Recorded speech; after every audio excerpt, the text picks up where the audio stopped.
शाम ढलने वाली थी। तेज बिजली कड़क रही थी। पेड़ के पास मोहन और शोभा दोनों फूट फूट कर रो रहे थे। अगर पहले मुझे पता होता तो मैं कभी माँ बनने की कोशिश नहीं करती। भगवान के लिए ऐसा मत करो, मेरे पति को छोड़ दो। अब कुछ नहीं हो सकता। जो नियति में लिखा है वो होकर रहेगा। तेरे पति की मृत्यु अब होकर ही रहेगी, आज और इसी वक्त। मैं गर्भवती हूँ। मैं बिना बाप के बच्चे को कैसे पालूंगी? और घर की जिम्मेदारी भी इन्हीं पर है। एक मेरी बूढ़ी सास है। हम दोनों कैसे जिएंगे? भगवान के लिए हम पर तरस करो, हमें एक मौका दे दो। अब कुछ नहीं हो सकता। तू यहाँ से चली जा। तू गर्भवती है, वरना इसका साया तेरे ऊपर भी पड़ जाएगा और तू और तेरे होने वाले बच्चे दोनों खतरे में पड़ जाओगे। तूने इस बच्चे को पाने के लिए पूरे 7 साल इंतजार किया है, इसलिए मैं नहीं चाहता कि तेरे बच्चे को कुछ हो। चला जा। शोभा, तू चली जा। मैं नहीं चाहता कि मेरे बच्चे को कुछ हो। मेरी नियति में यही लिखा है तो मुझे ये मंजूर है। तू चली जा। मैंने 7 सालों बाद अपनी संतान को पाया है और मैं नहीं चाहता कि मेरी वजह से मेरे बच्चे को कुछ हो जाए। नहीं जी, मैं आपको छोड़कर नहीं जा सकती। मैं आपको यूं मौत के मुंह में नहीं छोड़ सकती। मैं बच्चे को क्या जवाब दूंगी? जब ये दुनिया में आएगा तो मैं इसे क्या बताऊंगी कि इसके पिता को मैं मौत के मुंह में छोड़ आई? नहीं, ऐसा नहीं होगा। तुम्हारा पति ठीक कह रहा है, चली जाओ यहाँ से। इन्होंने मुझे पहले नहीं बताया था, वरना मैं इस बच्चे को कभी स्वीकार नहीं करती। तभी आसमान में अचानक तेज बिजली कड़कती है। मोहन छटपटाने लगता है और अचानक गायब हो जाता है। नहीं नहीं, तुम तो मुझे छोड़कर कहाँ जा सकते हो? वापस आ जाओ, वापस आ जाओ। इतना कहते हुए शोभा फूट फूट कर रोने लगती है और कुछ देर बाद वो अपने घर लौट आती है। क्या हुआ बहू?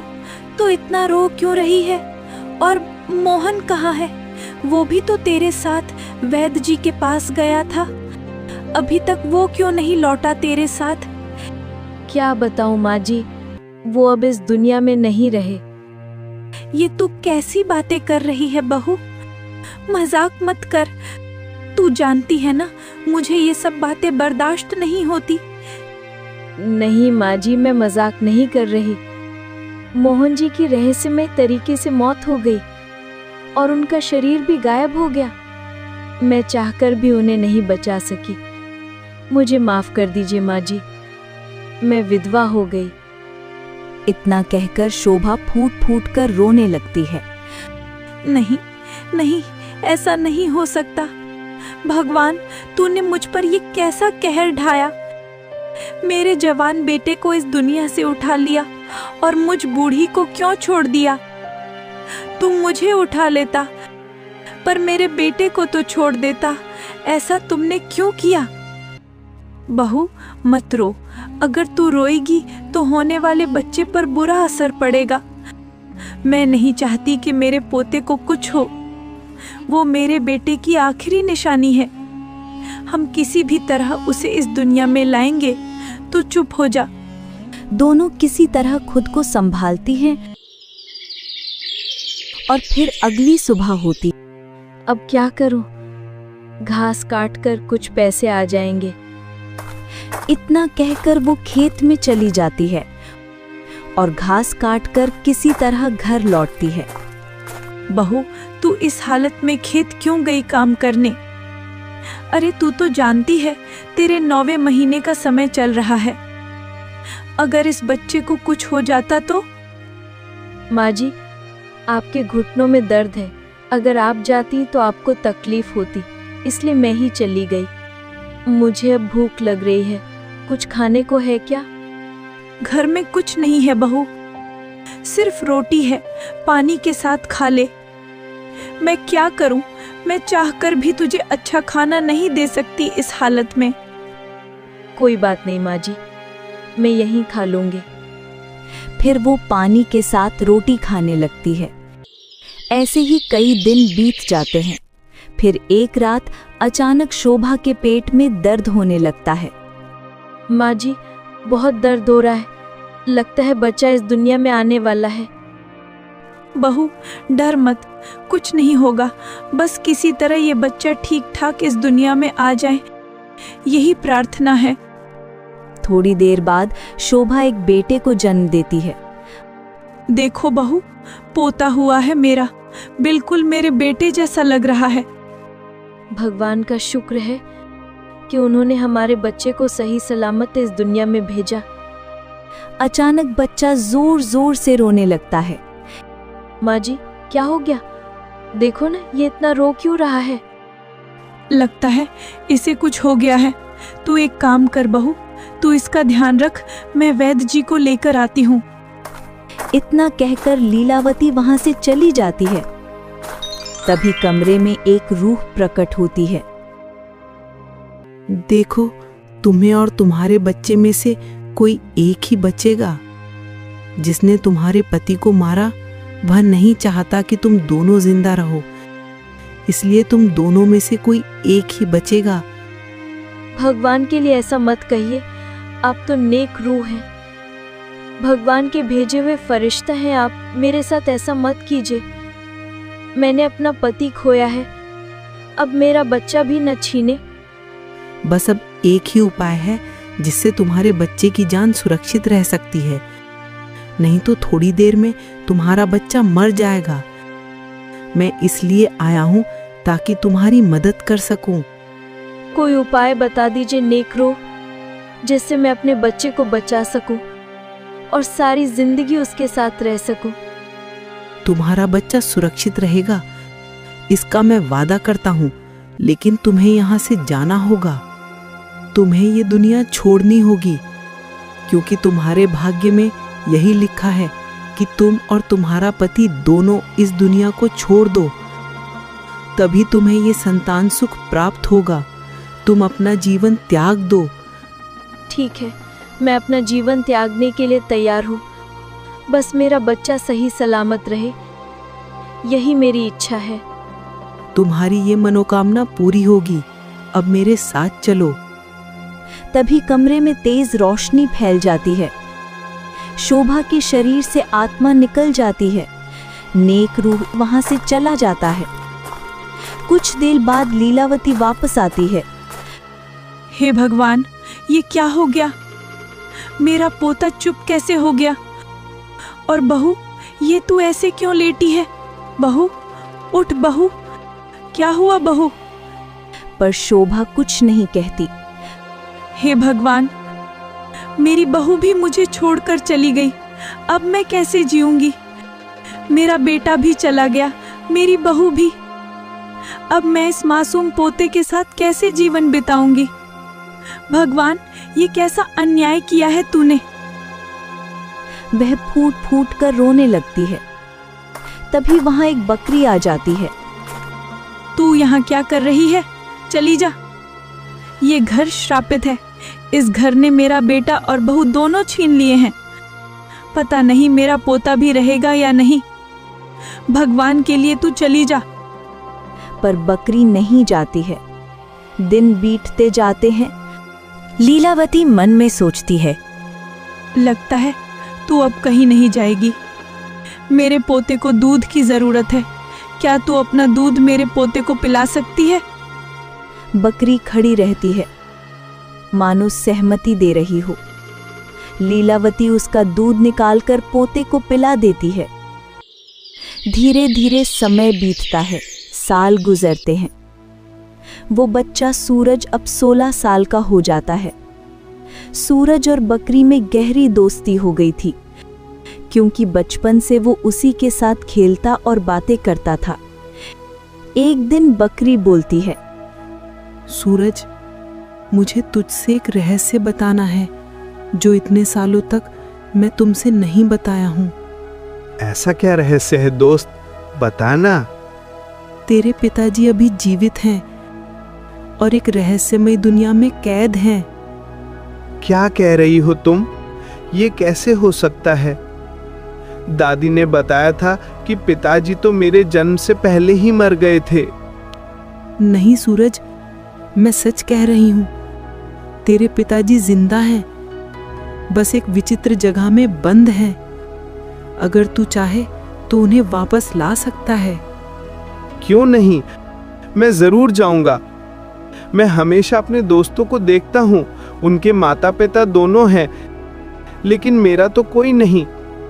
मैं अपने पिताजी को जरूर लाऊंगा ताकि दादी भी खुश हो जाएं। दिन रात दादी रोती रहती हैं और रोती रहती हैं। ठीक है, तू मेरे साथ चल। बकरी सूरज को लेकर उसी पेड़ के पास आती है। यहीं पर तेरे पिताजी की रहस्यमयी मौत हुई थी। अब तू यहीं पर अपने पिता को पुकार ले। अगर कोई सच्चे मन से पुकारे तो आत्मा तक लौट आती है। और तेरे पिता तो एक रहस्यमयी दुनिया में है, वे जरूर वापस आएंगे। ठीक है, मैं पुकारता हूँ। सूरज आंखें बंद करके पुकारता है, पिताजी, पिताजी, मुझे आपकी बहुत याद आती है। दादी हर वक्त रोती रहती हैं। मुझे भी आपकी बहुत याद आती है। आप वापस आ जाइए पिताजी। तभी तेज रोशनी फैलती है और मोहन की परछाई वहां प्रकट होती है। मेरा बेटा, तुम यहाँ क्यों आए हो? चले जाओ वापस, यहाँ पर तुम्हारी जान का खतरा है। नहीं पिताजी, आप कहाँ थे? हम लोग इतने समय से आपको ढूंढ ढूंढ कर परेशान हो रहे थे। दादी भी परेशान हो रही हैं। आप मेरे साथ घर चलो। बेटा, मैं तुम्हारे साथ घर नहीं जा सकता हूँ, क्योंकि तुम्हारा जन्म इसीलिए हुआ था ताकि मैं तुम्हारी माँ अपना जीवन त्याग सके। ये एक रहस्य है बेटा। कैसा रहस्य पिताजी? मुझे जानना है। बेटा, ये बात तुम्हें वक्त के साथ पता चलेगी। जब मेरी शादी के 7 साल बीते थे, तब मेरी माँ गर्भवती नहीं हो पा रही थी। तब मैंने सुना था कि इसी पेड़ के पास एक विचित्र शक्ति रहती है और वो जो मांगो वो दे सकती है, पर वो देने के बाद मोल मांगती है। हम उसे नहीं देख सकते, लेकिन वो हमें देख सकती है। इसलिए उसने मेरी इच्छा पूरी की और तुम्हें इस दुनिया में लाया, और उसने मुझसे मेरी जान मांगी। मुझे अपनी जान देनी पड़ी। ये बहुत गलत है। अगर किसी को देवता बनकर वरदान देना था, तो एक बच्चे को उसकी माँ बाप से कैसे अलग कर सकता है? नहीं बेटा, मैं मरा नहीं। मैं उस विचित्र आवाज के कैद में हूं, लेकिन मुझे यहां से कोई आजाद नहीं कर सकता है। आप चिंता मत करें पिताजी, इस दुनिया में हर चीज का उत्तर होता है। मैं आपको आजाद करके रहूंगा। देखो बेटा, जो चीज दिखाई देती है उससे लड़ना आसान है, और जो चीज दिखाई नहीं देती उससे हम कैसे लड़ सकते हैं? तुम एक मासूम बच्चा हो, तुम ये कभी नहीं कर पाओगे। यहां से चले जाओ। मोहन रोते हुए वहां से गायब हो जाता है। मुझे समझ में नहीं आ रहा, मैं अपने पिताजी को कैसे बचाऊं? वो चीज दिखाई नहीं दे रही, तो कैसे उसे आजाद करूंगा? तुम चिंता मत करो, हम इसका उत्तर ढूंढ लेंगे। तुम तो बकरी हो और मैं एक मामूली इंसान। हम दोनों मिलकर कैसे इस शक्ति से लड़ सकते हैं? तभी एक तेज रोशनी फैलती है और बकरी एक नेक रूह में बदल जाती है। तुम चिंता मत करो, मैं हूं। पहले मैं तुम्हारी माँ को वचन दिया था कि तुम्हारी देखभाल करूंगा और हमेशा तुम्हारे साथ रहूंगा।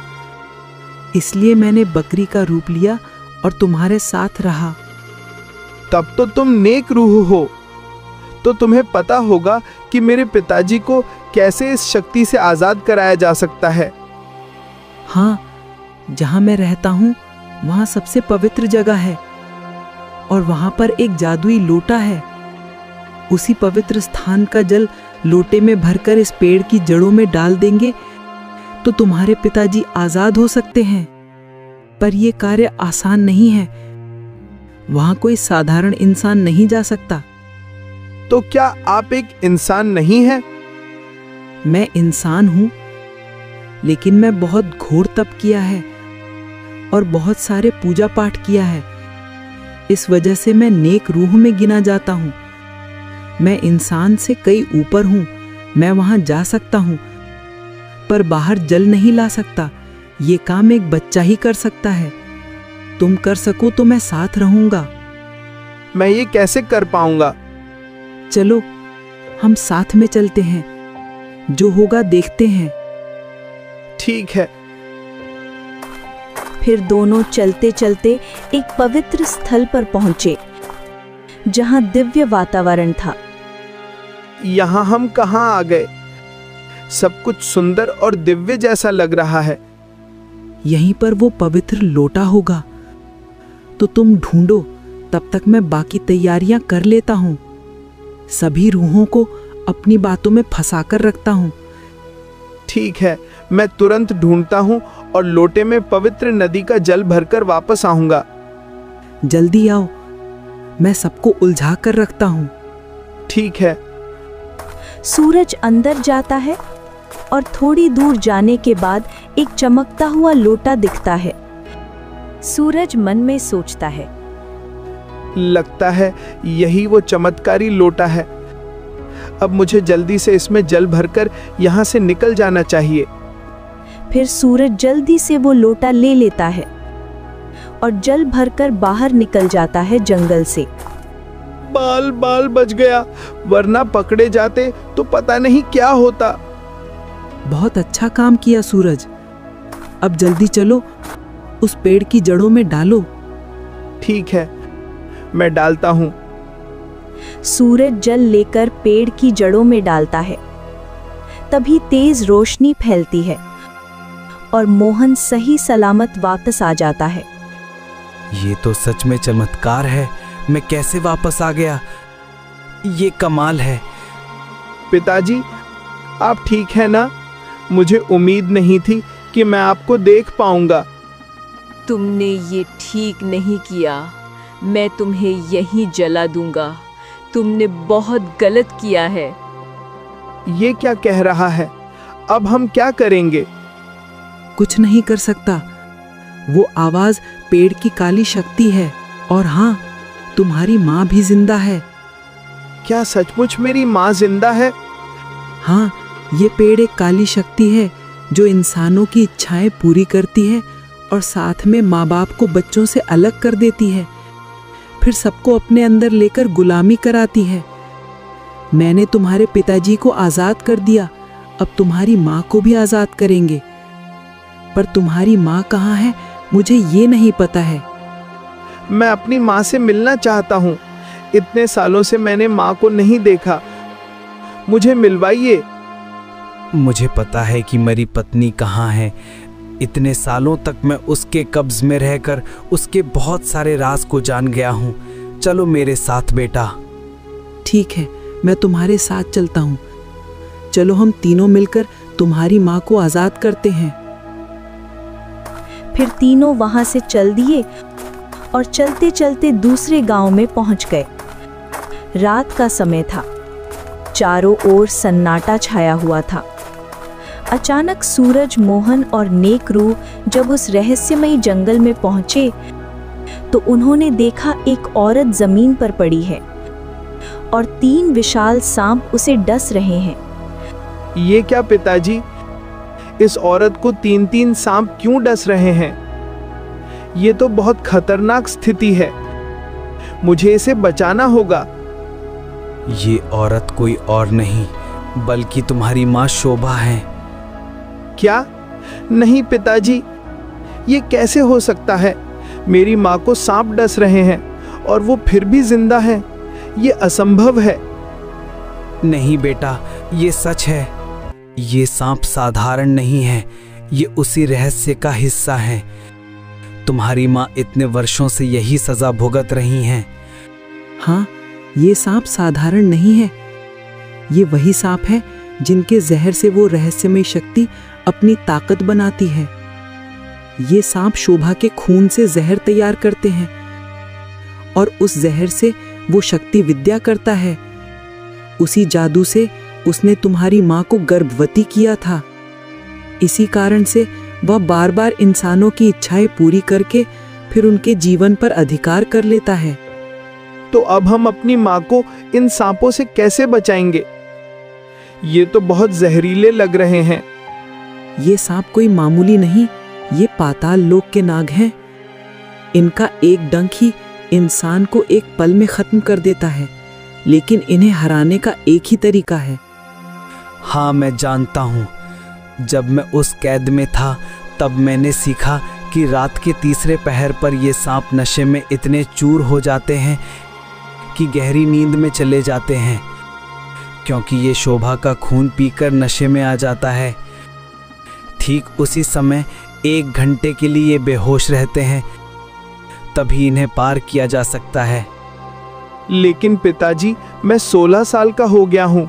इतने वर्षों से ये सांप मेरी माँ का खून पीते रहे हैं, तो वो जिंदा कैसे हैं? बेटा, तुम्हारी माँ को जब इन सांपों ने डसा था तब वो साधारण इंसान थी, पर इंसान के खून में एक अद्भुत तत्व होता है जो सांप के जहर से भी ज्यादा प्रभावशाली होता है। सांप का कटा इंसान कभी कभी बच जाता है, लेकिन इंसान का कटा हुआ कभी नहीं। इन सांपों ने जब तुम्हारी माँ का खून पिया तो वो खुद के लिए जहर तैयार करने लगे। अब तुम्हारी माँ का पूरा शरीर इस जहर में ढल गया है।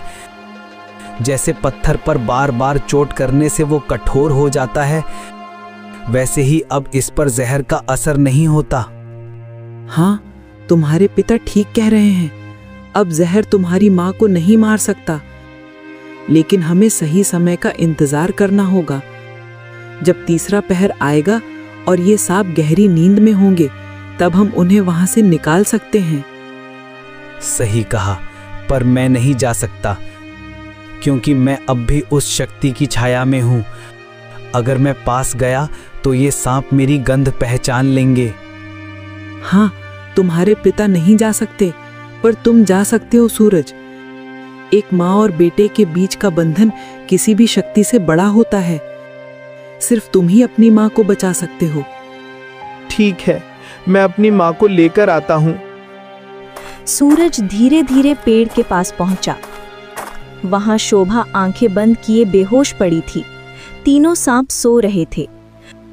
माँ, माँ उठो, ये मैं हूँ, तुम्हारा बेटा सूरज। तुम कौन हो? यहाँ से चले जाओ। ये सांप जाग जाएंगे तो तुम्हें मार डालेंगे। नहीं माँ, मैं तुम्हारा बेटा हूँ। पिताजी और नेक रूह मेरे साथ हैं। हम तुम्हें बचाने आए हैं। चलिए मेरे साथ। तुम मेरा बेटा? इतने सालों बाद? पर नहीं बेटा, अगर मैं चली गई और ये जाग गए तो तुम्हें भी डस लेंगे। मैं तुम्हें नहीं खो सकती। कुछ नहीं होगा माँ, अब हम सब सुरक्षित हैं। चलिए मेरे साथ। ठीक है बेटा, जैसा तुम कहो। दोनों सावधानी से वहां से निकल गए। बाहर पहुंचते ही मोहन और नेक रूह ने उन्हें देखा। मोहन, तुम जिंदा हो? ये कैसे संभव है? क्या मैं सपना देख रही हूँ? नहीं भाग्यवान, ये सपना नहीं। देखो, मैं तुम्हारे सामने हूँ, सही सलामत। और देखो, तुम्हारा बेटा सूरज भी बिल्कुल ठीक है। अब तुम्हें कोई कष्ट नहीं होगा।